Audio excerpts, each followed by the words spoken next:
Então, pessoal, continuando agora a nossa parte 2 ali do vídeo sobre cálculo do curto-circuito no sistema elétrico de potência, tá? A aula passada a gente parou aqui nesse ponto aqui, tá? Do curto-circuito monofásico, que era para essa rede elétrica original aqui. Então, na primeira aula eu expliquei ali como é que a gente chega nas impedâncias da rede, expliquei ali os modelos de sequência ali que tem que ser feitos antes da gente partir para o cálculo de curto-circuito, e a gente chegou também a fazer o curto monofásico, né?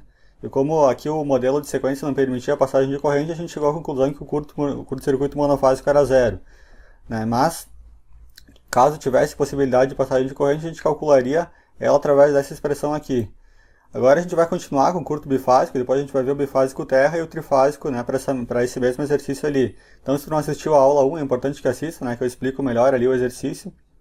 E continuando agora, então, com curto-circuito bifásico, tá? Então aqui eu tenho uma rede elétrica genérica qualquer, tá? Que não é a rede elétrica que a gente está estudando, né? É só para demonstrar ali como é que a gente tem que ligar as redes de sequência, sequência positiva, rede de sequência negativa e sequência zero, para o caso do curto bifásico, né? A dedução ali das equações que levam a como tu tem que ligar a rede, né? Que no caso aqui é VA1 tem que ser igual a VA2 e o IA1 tem que ser igual a menos IA2 para o curto bifásico. Essas deduções aí dessas equações já estão lá na minha playlist de vídeos ali sobre curto-circuito, se tu quiser olhar melhor lá. Aqui a gente apresenta direto aqui a forma como ligar, né, os diagramas. Então, como o curto-circuito bifásico, o bifásico normal, né, que é esse defeito aqui, ó, aqui eu tenho um trecho de uma linha aqui, ele está mostrando aqui, eu estou ligando a linha L3 na linha L1. Então isso é um curto-circuito bifásico, né, eu ligo duas fases da linha e a intenção é calcular essa corrente que vai circular aqui, né, entre as duas fases. E como esse defeito não envolve, né, retorno de corrente pelo terra, né, o terra aqui está isolado, então é de se esperar que o diagrama de sequência zero também não seja utilizado. Então eu vou estar utilizando só a rede de sequência positiva e a rede de sequência negativa, tá? Então agora voltando agora sim à nossa rede elétrica original do exercício, tá? A gente tinha isso daqui, e como o curto-circuito ele é na barra C, ó, se vocês perceberem aqui, esse ponto aqui é a barra C. Então eu vou ligar em paralelo, né, na barra de curto-circuito, eu vou desenhar, que nem eu falei na aula passada, eu vou desenhar o VA1, o VA2 e o VA0. E vai ser a tensão terminal na barra em curto. Então eu pego e ligo esses terminais aqui, ó, ligo o terminal do VA1 com o terminal positivo do VA2 e o negativo, aqui a referência, né, do VA1 com a referência do VA2. Então está exatamente da mesma forma que a gente está mostrando aqui, só que agora é para a nossa rede elétrica, né? E aqui a rede de sequência zero fica isolada. Então, primeiro, como é que a gente faz? A gente calcula a corrente de sequência, né? Porque a gente está no domínio da sequência, ainda não está no domínio das fases. Então, a corrente elétrica ela é quem? Ó, se vocês perceberem, isso aqui está tudo em série, né? Ó, os dois estão ligados em paralelo, mas como eles estão ligados dessa forma aqui, as duas impedâncias acabam ficando em série. E a corrente elétrica IA1, tá? Que é igual a menos IA2. Por que menos IA2? Porque a corrente IA2 ela é convencionada saindo sempre do diagrama, né? Assim como a de sequência zero e a de sequência positiva. Quando a gente for calcular, né, a corrente ela vai estar vindo aqui, então ela vai estar seguindo o sentido do IA1 e vai estar entrando no diagrama. Então ela vai ser igual a menos IA2, né, porque o IA2 está convencionado como saindo. Então igual a menos IA2 é igual a EA dividido pela impedância de sequência positiva, equivalente, mais a de sequência negativa. O que eu tenho que fazer, tá? O que é esse ZP e esse ZN? Basicamente, tá? Se a gente fizer juntar essas três impedâncias aqui numa só, a gente chega nessa impedância Z1, que é a impedância de Thevenin, tá? Equivalente vista pelos terminais da barra em curto. Então, como a barra em curto é a barra C, se eu zerar essa fonte aqui, colocar um ohmímetro aqui, né, para medir a impedância aqui na barra sob defeito, eu vou estar medindo essas três impedâncias em série. Se o curto tivesse sido na barra B, por exemplo, aí eu ia colocar, né, esse VA1 aqui, ele estaria aqui na barra B, eu ia colocar o medidor aqui da impedância aqui nesse ponto aqui, eu ia estar lendo só essas duas em série, né? Essa daqui não ia estar lendo nada porque aqui estaria aberto, né? Mas como foi na barra C, então eu meço a impedância equivalente, que é a soma desses três aqui, faço a mesma coisa para o diagrama de sequência negativa, tá? Meço aqui na barra aqui, onde foi o curto aqui nessa rede de sequência, eu vou medir também a mesma impedância aqui, vou medir 0,1 mais 0,1 aqui, e mais 0,15, porque eu vou estar considerando aqui a impedância do gerador, que é essa daqui, né? Como eu falei na aula passada, eu vou considerar a de sequência negativa igual a de sequência positiva por causa do simulador, né? Que a gente vai ver depois. Então, a impedância equivalente da rede seria esse X2 aqui, né? Que seria a soma desses três caras aqui. E dividindo aqui, tá? Eu vou estar considerando que a tensão é um ângulo de 90, né? Sempre 1 PU, a tensão é A, né? Quando a gente está considerando a rede sem carregamento pré-falta, né? Então a tensão é 1. E aqui eu vou estar dividindo pela impedância equivalente, tá? Se a gente somar aqui, a gente tem 0,35, né? Que é 0,1 mais 0,1 mais 0,15. E aqui 0,1, 0,1, também como eu falei, 0,15. vai dar 0,35, a corrente vai dar 1, ângulo de 428, 1,428 ângulo de 0. Né? Agora o próximo passo, tá? Lembra que a gente achou aqui as correntes de sequência, tá? O IA0, ele é 0, né? Porque a corrente aqui, o diagrama está aberto. Então, o IA1 e o IA2 a gente já achou. Agora a gente precisa passar do domínio das sequências para o domínio das fases, tá? A gente tem essas duas expressões que a gente estudou lá nas videoaulas sobre curto-circuito, né? E se a gente quiser as correntes de fase em função das correntes de sequência, que é o que a gente utiliza essa primeira expressão aqui. E quando a gente quiser passar do domínio das fases para o domínio das sequências, a gente usa essa de baixo aqui. Então, para esse nosso caso, vai nos interessar essa aqui de cima, tá? Aí, se eu colocar aqui, ó, colocar a corrente IA0, que a gente achou aqui, ó, IA0 igual a 0, porque está aberto. O IA1 é quem? É 1,428, ângulo de 0, e o IA2, ele é igual a menos IA1, então esse menos acaba virando essa fase aqui de 180, tá? E lembra que o operador A, ele é um ângulo de 120, e o A ao quadrado é um ângulo de 240. Então, se fizer essa multiplicação aqui numa calculadora, né, vocês vão chegar nessas três correntes aqui. Para a fase A, então, eu tenho 0, né, como era de se esperar, porque a fase A aqui, ela sendo um curto bifásico aqui, né, a gente vai supor que é o curto bifásico entre a fase B e C. A fase A aqui não tá envolvida no curto-circuito, então a corrente elétrica dela é 0. E da fase B e da fase C elas têm que ser iguais, né, só que defasada a 180 graus, né, porque uma corrente está entrando numa fase e saindo pela outra. Então, o mesmo módulo aqui, elas estão defasadas a 180 graus aqui. Só que essas correntes elétricas aqui, elas estão em PU, né? A gente precisa passar para amperes, né? Então, o que a gente faz? A gente vai lá na região onde o curto-circuito ocorreu, que é na barra C. Aquela região é uma região de 69 kV. A gente sabe que a potência base também é 30 MVA, então a corrente de base lá é 251 amperes. Agora eu simplesmente multiplico esse 251 por cada um desses dois aqui e obtenho 620,86 amperes na fase B e na fase C. Vamos comprovar agora isso ali, ó, olhando agora para o simulador, tá? Então aqui, ó, eu estou com o simulador aberto, a simulação aqui, e eu vou simular agora um caso de curto-circuito bifásico. Então a gente vem aqui em estudo individual, tá? Coloca avançar aqui, aí vem aqui, coloca a defeito na barra 13 e coloca aqui fase, né? Porque é um curto bifásico, entre as fases B e C. Coloca adicionar, executar. Está aqui o resultado. Então, para a fase C, ó, olhem aqui em cima que a gente está olhando para a fase C. A gente tem 621 amperes, ângulo de 0, tá? Porque aqui eu tenho menos 621, então menos 621, ângulo de 180 vai dar a mesma coisa que 621, ângulo de 0. Para a fase A a gente tem 0, né? Porque o curto foi entre as fases B e C. E para a fase B aqui eu tenho menos 621. Então é 621, ângulo de 180. Então as correntes entre as fases B elas estão 180 graus defasadas, né? Por que aqui deu ângulo de 0 e na minha simulação lá deu ângulo de 90 e menos 90, né? Porque o anafase ele considera internamente a tensão dos geradores um ângulo de 0 e eu considerei um ângulo de 90. Mas isso não vai fazer diferença, né? Porque as defasagens angulares continuam se mantendo, né? E o valor da corrente elétrica deu exatamente o mesmo, né? Então agora para o outro curto-circuito agora, que é o bifásico terra, tá? O que vai acontecer? No bifásico terra, aqui eu tenho a ligação genérica de um sistema ali qualquer, né? Também, não é referente ao nosso exercício. É mais para vocês verem como é que tem que ligar os diagramas de sequência. Então, quando é o bifásico terra, o defeito é esse daqui. Eu tenho uma linha aqui ligada na outra e as duas linhas ligadas aqui no terra. Então eu vou ter uma corrente que circula de uma para outra e vou ter uma corrente também que pode retornar pelo terra, né? Então, como pode haver, existe a possibilidade de retorno pelo terra, a gente tem que incorporar o diagrama de sequência zero também nesse defeito. Então, novamente, aqui os três vão estar em paralelos, tá? As condições ali, as equações de síntese ali que são necessárias para ligar esses diagramas, elas vão me dizer que o VA1 tem que ser igual ao VA2, tem que ser igual ao VA0, né?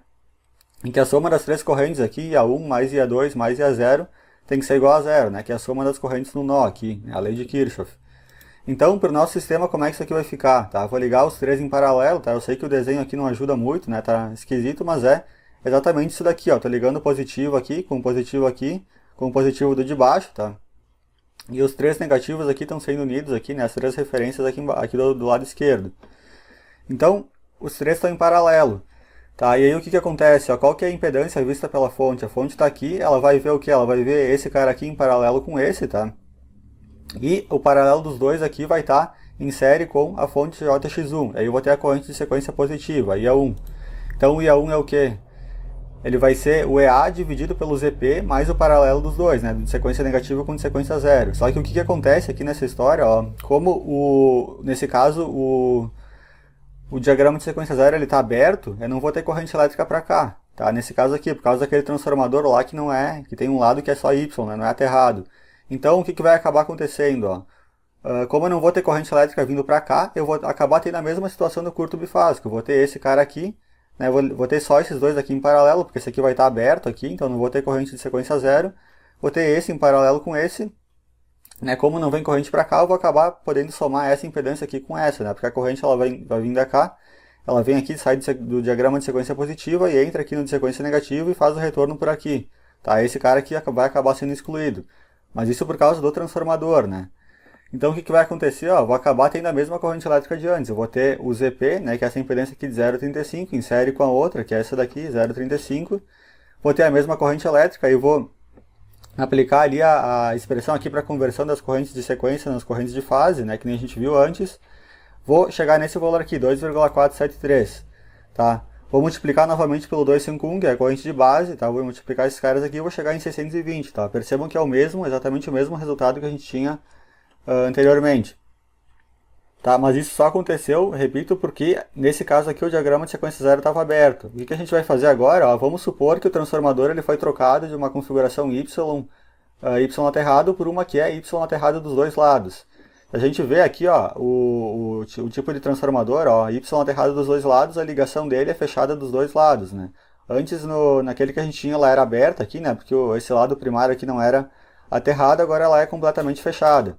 Então, se a gente supor, tá, esse caso aqui, tá, só para não terminar ali tendo uma simulação de curto bifásico terra com o mesmo resultado do anterior, eu vou supor que eu troquei o transformador e agora esses dois pontos aqui vão estar unidos, eles vão estar ligados.